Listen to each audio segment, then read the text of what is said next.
Bonjour. Alors, regardez, on va essayer de comprendre pourquoi. En fait, il faut bien comprendre ici quelque chose de très intéressant. Je répète la question que j'ai posée hier. La question que j'ai posée, comment est-ce possible que Bilam, il soit à la fois, écoutez bien, vous allez voir, j'ai jamais dit ça.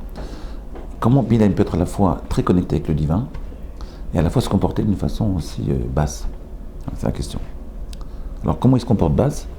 Comment il se comporte pas? Il fait toute la verrote du monde. Mais il est connecté avec le divin, comment c'est possible? S'il est connecté avec le divin, donc il ne peut pas faire des choses aussi basses. Ok, première question. Donc, qu'est-ce que ça veut dire il est connecté au divin? Il était connecté à une notion du divin, qui est Rega Beapo. Il connaissait l'instant Dieu s'énerve.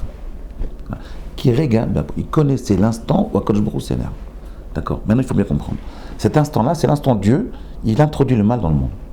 D'accord? Maintenant, écoutez bien. C'est qui Bilam? Bilam, on pense qu'il faut se battre avec Bilam, qu'on se bat avec tous les idolâtres. Mais Bilam, ce n'est pas un idolâtre. Je l'ai dit au début. Même à tel point que Bilam, quand Balak lui demande d'aller d'aller maudire le peuple juif, il demande conseil à Dieu. Il dit, Dieu, tu sais, laisse-moi y aller, si tu vas voir, je vais te rendre service. Il lui dit, je ne sais pas, je retrouve ici, mais il lui dit, Akadosh Baruch Hu, aide-moi, parce qu'on m'a donné une mission, c'est de maudire le peuple juif, et je pense que c'est intéressant pour toi que je le maudisse, quelque chose comme ça. Et aide-moi à les maudire. Et Dieu lui répond, ce qui doit être maudit sera maudit, ce qui doit être béni sera béni. D'accord? Attendez, je ne comprends pas. C'est pas Bilam que Akadosh Baruch Hu, il a sauvé le peuple juif, il les a sortis d'Égypte. Qu'est-ce qui se passe?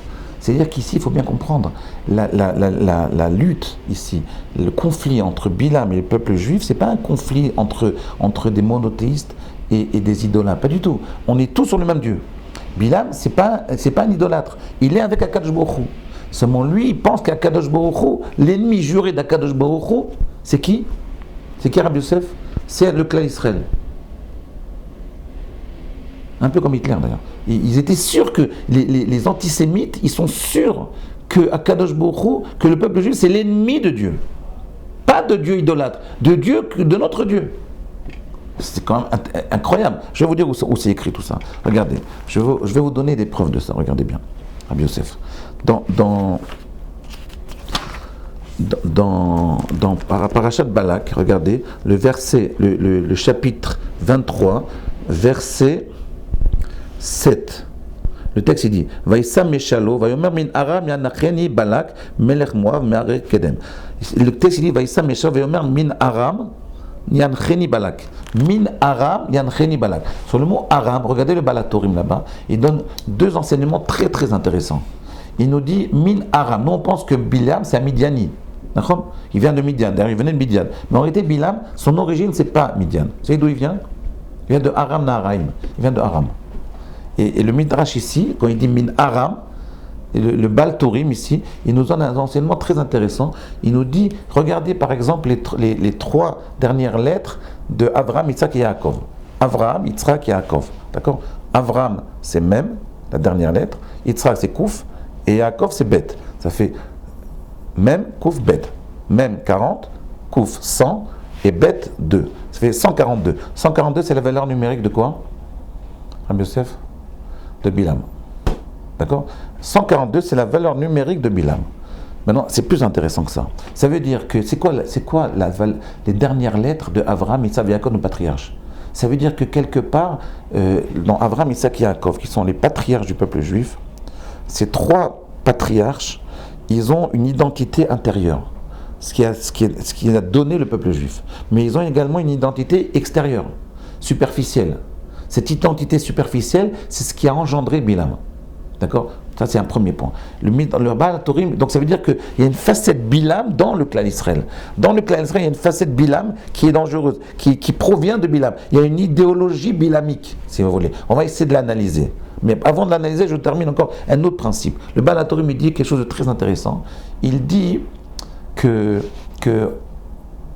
au moment de la Kedat Yitzhak, il le dit Mefourash, dans le Baal Tourim ici, regardez bien, dans Min Aram, il dit au moment de la Kedat Yitzhak, au moment du sacrifice d'Isaac, qui est le moment, si vous voulez, le plus central de toute notre liturgie, pour parler en termes, j'allais dire sadiniques. Qu'est-ce que ça veut dire? Qu'est-ce qui s'est passé au moment de la Kedat Yitzhak, au moment du sacrifice d'Isaac? À ce moment-là, Milka est devenue féconde. Milka était la sœur de qui, Rabbi Yosef? De Sarah. savez ça. Milka, Milka avait un mari qui s'appelait Nahor. Nahor et Milka étaient stériles, ils n'arrivaient pas à avoir d'enfants. Au moment du sacrifice, au moment où Abraham il a sacrifié Yitzhak, où il a voulu sacrifier Yitzhak, au moment de la Hakeda, à ce moment-là, Milka est tombée enceinte. C'est-à-dire que si vous voulez l'acte de sacrifice d'Abraham, Yitzhak et Yaakov, de Abraham sur Yitzhak, qui est le moment de création du peuple juif, c'est crée également la face négative du peuple juif, qui est Bilam. Le Bilam, c'est la face négative du peuple juif. Qu'est-ce qui s'est passé à ce moment-là? Milka est tombée enceinte. De qui? Elle a eu un enfant. Comment il s'appelle? Bethuel. Qui c'est Bethuel? C'est le papa de Lavan et de Rivka. D'accord? Donc Bethuel a donné Lavan et Rivka, et Lavan, c'est l'arrière-arrière-grand-père de qui? De Bilam. Qu'est-ce que ça veut dire? Ça veut dire qu'on voit ici, il y a une connexion très très très forte entre Abraham, Yitzhak et Yaakov, entre le peuple juif et la création de Bilam. C'est-à-dire au moment de la Kedah, au moment du sacrifice, se crée déjà la source originelle de la création de Bilam par Lavan. Et également, Abraham, Yitzhak et Yaakov, si vous voulez, ça a donné au niveau si vous voulez, comment vous appelez dans les photos, les négatifs, le négatif d'Abraham, Yitzhak et Yaakov, ça a donné Bilam. D'accord? Il y a encore d'autres trucs. Par exemple, Yaakov, vous savez que, bon, il y a d'autres, je ne vais pas vous prendre la tête avec toutes les références. Ce que je veux dire par là, c'est que, quelle différence existe-t-il entre Bilam et le clan d'Israël? Ici, il y a une liaison, une connexion très très forte. Ce qui a créé le Bilam, l'idéologie de Bilam, si vous voulez, c'est un peu Abraham, Yitzhak et Yaakov. C'est un peu le clan d'Israël. Quelle est la différence entre Bilam et l'idéologie de Torah que nous on a en nous? Voilà. Je vous laisse réfléchir à ça, je ne vous donne pas la réponse. À demain.